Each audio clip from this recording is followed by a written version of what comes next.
নমস্কার বন্ধুরা, pothos study centre চ্যানেলে তোমাদের স্বাগতম। তোমাদের জন্য গুরুত্বপূর্ণ আপডেট। তোমাদের অনেকের কমেন্ট আসছে যে স্যার পোস্ট অফিসের নতুন বিজ্ঞপ্তি কবে জারি হবে, স্পেশালি জিডিএস, বিপিএম, এবিপিএম এর জন্য।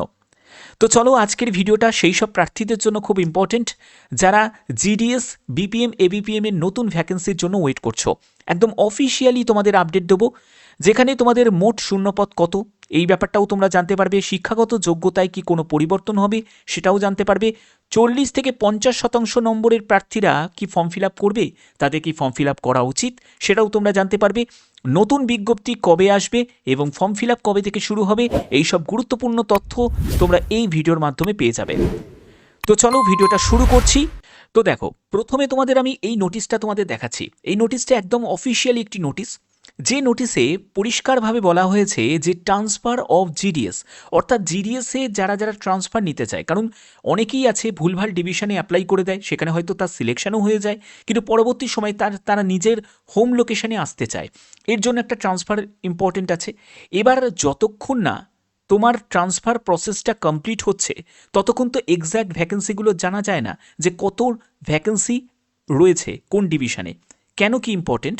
ধরো হুগলি একটা ডিভিশন আছে, আরও অন্যান্য অনেক ডিভিশন আছে। আমি ধরো একটা ডিভিশন দিয়ে তোমাদের এক্সাম্পল দিচ্ছি, ঠিক আছে? ধরো হুগলি ডিভিশনে 1000 মতো জিডিএস কর্মচারী আছে, ঠিক আছে? আমি কথার কথা বলছি। ধরো 1000 মতো জিডিএস কর্মচারী আছে, তার মধ্যে 300 জন বাইরের থেকে অ্যাপ্লাই করেছে এবং তারা পরবর্তী ট্রান্সফার নিতে চাইছে। এবার এই যে ট্রান্সফার প্রসেসটা যতক্ষণ না কমপ্লিট হবে ততক্ষণ এক্স্যাক্ট ডেটাটা পাওয়া যাবে না যে কত ভ্যাকেন্সি এখন নতুন বিজ্ঞপ্তি জারি করতে হবে। তো এইবার ধরো এই 300 জন ট্রান্সফার নিয়ে নিল, এবার এই যে ট্রান্সফার প্রসেসটাই কিন্তু এখানে এই নোটিশে দেওয়া হয়েছে যে 15ই ডিসেম্বর পর্যন্ত সম্পূর্ণ ফাইনাল ডেট যেটা হচ্ছে সেগুলো কিন্তু জারি হয়ে যাবে। এবার এই যে প্রসেসগুলো কমপ্লিট হতে কেন এত সময় লাগছে, এগুলো তো এত দেরি মানে হওয়ার কথা নয়। কিসের জন্য সেটাও কিন্তু এখানে দেখো মেনশন করা আছে, আইটি 2.0 রোল আউটের জন্য। কারণ তোমরা জানো আইটি 2.0 সফটওয়্যার আপডেটের জন্য অনেক ক্ষেত্রে কিন্তু অনেক কিছু প্রসেস ডিলে হয়ে গেছে। এবার এই ডিলে প্রসেসটা যেটা তোমাদের জুন মাসে এই ট্রান্সফার প্রসেসটা যেহেতু কমপ্লিট হয়ে যাওয়ার কথা ছিল এবং জুলাই মাসে তোমাদের নতুন বিজ্ঞপ্তি জারি হওয়ার কথা ছিল, সেগুলো কোনোটাই কিন্তু পসিবল হতে পারেনি শুধুমাত্র আইটি 2.0 রোল আউটের জন্য, ঠিক আছে? তো এই প্রসেসগুলোই কিন্তু এখানে কমপ্লিট হয়ে গেছে, এবার 15ই ডিসেম্বর পর্যন্ত সম্পূর্ণ কমপ্লিট হয়ে গেছে। তাহলে এবার থেকে তোমরা বুঝতে পারছো যে তোমাদের নতুন বিজ্ঞপ্তি জারি হতে চলেছে। এবার কবে জারি হবে সব বলবো, একদম ডিটেলসে বলবো, কোনো চিন্তা করো না, প্রত্যেকটা তথ্য তোমাদের কাছে অফিসিয়ালিভাবে তুলে ধরবো। ওকে, আচ্ছা। এবার এর মধ্যে থেকে দেখো 300 জন যখন ট্রান্সফার নিচ্ছে, এবার আবার আরও অনেক ক্যান্ডিডেট আছে, তারা কিন্তু আপার পোস্টে চলে যাচ্ছে। অনেকে আছে জিডিএস থেকে কেউ এমটিএসে চলে যাচ্ছে, মেল গার্ডে চলে যাচ্ছে, এরকমও ক্যান্ডিডেট আছে। অনেকে জিডিএসের চাকরিকে ছেড়ে দিচ্ছে, ছেড়ে দিয়ে হয়তো বেটার কোনো অপশন মানে বেটার কোনো চাকরি পেয়ে গেছে, সেখানে চলে যাচ্ছে। তো সেই সব যে ভ্যাকেন্সিগুলো, সেই ভ্যাকেন্সি ডেটাগুলোকে কি হবে, চলে যাবে ডিভিশন থেকে চলে যাবে সার্কেলে, সার্কেল থেকে চলে যাবে হেড অফিস নিউ দিল্লিতে, সেখান থেকে নোটিফিকেশন জারি হবে, ভ্যাকেন্সি টেবিল জারি হয়ে সেগুলো মানে একদম প্রসেস শুরু হয়ে যাবে। ওকে, আমরা যদি এখান থেকে যদি আমরা জানার চেষ্টা করি যে এখানে তোমাদের অফিসিয়াল নোটিফিকেশন কবে জারি হবে, আমি এই ব্যাপারটা নিয়ে তোমাদের একটা প্রশ্ন, আগে তোমাদের এই প্রশ্নের আমি মেন ব্যাপারটাকে কনফিউশনটা দূর করে দিই। তোমরা যদি অফিসিয়াল ওয়েবসাইটে আসো, তোমরা এখান থেকেও কিন্তু সেই ব্যাপারটা চেক করতে পারবে। কিভাবে চেক করবে দেখো, তোমাদের এখানে দেখো ক্যান্ডিডেট গ্রিভেন্সেস, এই অপশানটা তোমরা যাবে, এখান থেকে এফএকিউ ফ্রিকোয়েন্সি আস্ক কোশ্চেন এই অপশানে যাবে। I wish to apply GDS দেখতে পাচ্ছ, এখানে জাস্ট ক্লিক করবে। এখান থেকে ক্লিক করার পরেই দেখো এখানেই বলছে the schedule of notification will be twice in a year, অর্থাৎ বছরে দুবার করে তোমাদের নোটিফিকেশান জারি হয়। এক হচ্ছে জানুয়ারি মাসে, ভালো করে দেখতে পাচ্ছ, জানুয়ারি মাসে, এবং দ্বিতীয় হচ্ছে জুলাই মাসে। জুলাই মাসে কেন নোটিফিকেশান জারি হয়নি? কারণ আইটি 2.0 সফটওয়্যারের আপডেটের জন্য সম্পূর্ণ মানে ট্রান্সফার প্রসেসটাও ডিলে হয়ে গেছে, এর জন্য তোমাদের নোটিফিকেশান জারি হয়নি। তো এবার নতুন বছরের তোমাদের নতুন নোটিফিকেশান জারি হবে জানুয়ারি মাসে, একদম জল করছে, একদম অফিসিয়াল সাইট থেকে তোমাদের দেখিয়ে দিলাম। ব্যাপারটা বোঝা গেল? অর্থাৎ জানুয়ারি মাসেই তোমাদের নতুন নোটিফিকেশান জারি হবে, ঠিক আছে? এবং ফর্ম ফিল আপও তোমাদের শুরু হয়ে যাবে। ওকে, বোঝা গেল? তো এবার দেখো তোমাদের এখান থেকে কিছু প্রশ্ন আসবে যে স্যার শিক্ষাগত যোগ্যতায় কি কত পরিবর্তন হতে পারে, বা কেমন পার্সেন্টেজ নাম্বারের যারা ক্যান্ডিডেট তারা অ্যাপ্লাই করাটা বেটার, তো এই ব্যাপারটাও তোমাদের এখানে ক্লিয়ার করবো। তা আগে তোমাদের বলে দিই যে তোমাদের 10তে কত পার্সেন্টেজ নাম্বার আছে তোমরা অবশ্যই কিন্তু কমেন্টে জানাবে, প্রত্যেকে কমেন্টে জানাবে। ওকে, আচ্ছা, এখান থেকে আমরা ভ্যাকেন্সির ব্যাপারে আগে যাওয়ার আগে তোমাদের এখানে বলে দিই যে তোমাদের এখানে বেতন লেভেল কেমন থাকবে। দেখো, বেতন তোমাদের বিপিএম এবিপিএম এর জন্য যেরকম তোমাদের বেতন ছিল সেরকম তোমাদের এখানে কিন্তু বেতন লেভেল থাকবে, ঠিক আছে। এবং পরবর্তী হচ্ছে এজ লিমিট। এজ লিমিট হচ্ছে ন্যূনতম হচ্ছে 18 বছর এবং ম্যাক্সিমাম হচ্ছে 40 বছরই তোমাদের থাকবে। এই ব্যাপারে কিন্তু কোনো পরিবর্তন তোমরা দেখবে না।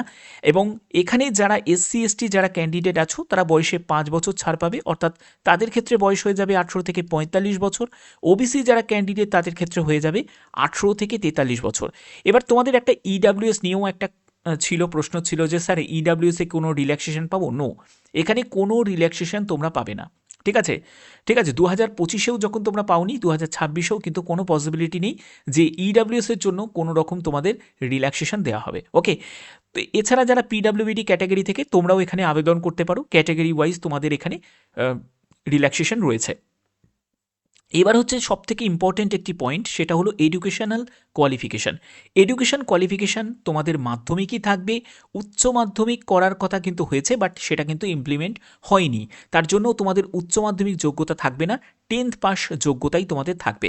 এবং 10তে অবশ্যই তোমাদের ম্যাথামেটিক্স ইংলিশ তোমাদের সাবজেক্ট হিসাবে তোমাদের থাকতে হবে, ঠিক আছে। এবং আরেকটি পয়েন্ট কিন্তু খুব ইম্পর্টেন্ট, সেটা হলো local language. Local language at least up 10 স্ট্যান্ডার্ডে তোমাদের লোকাল ল্যাঙ্গুয়েজ থাকতে হবে। অর্থাৎ যারা ওয়েস্ট বেঙ্গলের ক্যান্ডিডেট তাদের ভাষা বাংলা, তো বাংলায় অবশ্যই তোমাদের একটা সাবজেক্ট হিসাবে তোমাদের থাকতে হবে। তো এগুলো কিন্তু কন্ডিশন। ওকে, এই কন্ডিশন তোমাদের ফুলফিল করতে হবে, তাহলেই তোমরা আবেদন করতে পারবে।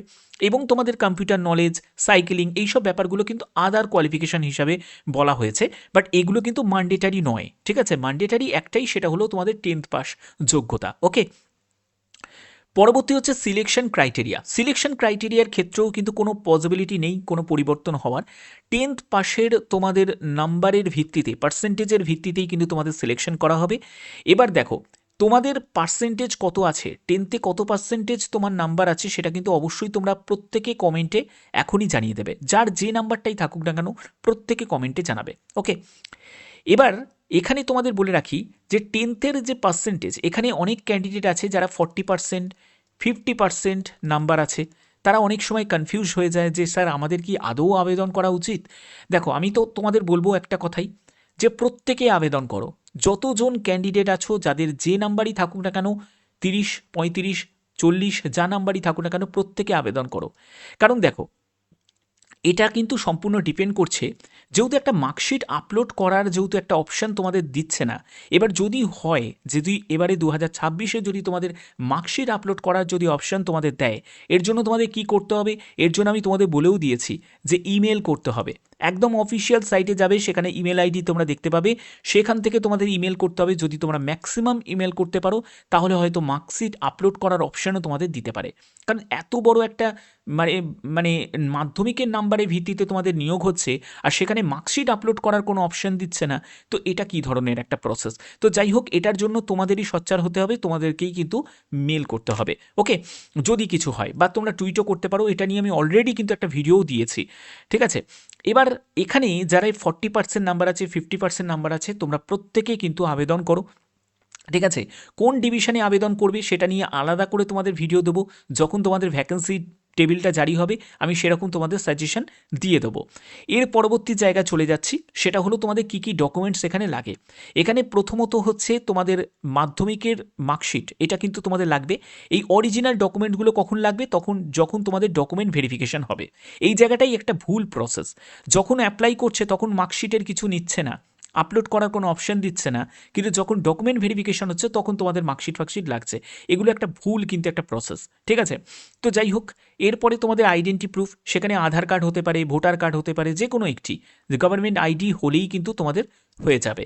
এরপরে কাস্ট সার্টিফিকেট, পিডাব্লিউবিডি, ইডাব্লিউএস থেকে যারা আছো, ট্রান্সজেন্ডার যারা আছো, তাদের যে সার্টিফিকেট, সেই সার্টিফিকেটগুলো, ডেট অফ বার্থের প্রুফ, সেটাও তোমাদের লাগবে।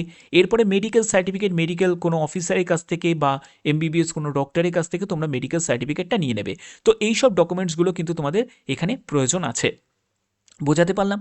তো এবার মেন ব্যাপার হচ্ছে, তো এবার তোমাদের অনেকের একটা কমেন্ট আসবে যে স্যার ভ্যাকেন্সি কত?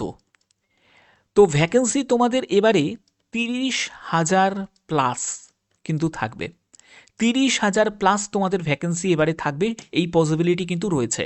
কেন বলছি? তার কারণ হচ্ছে যেহেতু 2025-এ একটাই নোটিফিকেশান জারি হয়েছে শুধু জানুয়ারি মাসে, জুলাই মাসের নোটিফিকেশানটা জারি হয়নি। তো এক্ষেত্রে অনেক ভ্যাকেন্সি কিন্তু জমা হয়ে গেছে, প্লাস 2026-এর ভ্যাকেন্সিটাও রয়েছে।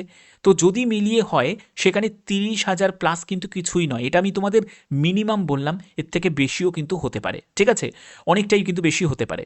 তো এবার মেন ব্যাপার হচ্ছে যে তোমাদের বিজ্ঞপ্তি কবে জারি হবে। দেখো বিজ্ঞপ্তি নিয়ে তোমাদের অলরেডি বললাম যে জানুয়ারি মাসেই তোমাদের বিজ্ঞপ্তি জারি হয়ে যাবে। 15ই জানুয়ারির মধ্যে তোমাদের 15ই জানুয়ারির মধ্যেই তোমাদের বিজ্ঞপ্তি জারি হয়ে যাবে, একদম অফিসিয়াল তোমরা নোটিফিকেশান পেয়ে যাবে। ওকে, এবং তোমাদের আবেদন প্রসেস একেবারে ফেব্রুয়ারি পর্যন্ত তোমাদের চলবে। ফেব্রুয়ারি পর্যন্ত তোমাদের আবেদন প্রসেস, ফর্ম ফিল আপ কিন্তু তোমাদের চলবে। তার জন্য বলছি একদম অফিসিয়াল ওয়েবসাইটটাকে তোমরা ভালো করে ফলো করবে, সেখানেই তোমরা আপডেট পেয়ে যাবে। এছাড়া তোমরা অফিসিয়ালি বিভিন্ন ধরনের আপডেট পাওয়ার জন্য ভদ্রেশ্বর স্টাডি সেন্টার চ্যানেলটিকে সাবস্ক্রাইব করে রাখবে, বেল আইকনটাকে অল করে রাখবে, যাতে তোমাদের প্রত্যেকটা প্রশ্নের অফিসিয়ালি উত্তরগুলো প্রোভাইড করতে পারি। এখনের মতো এটুকুই, টাটা।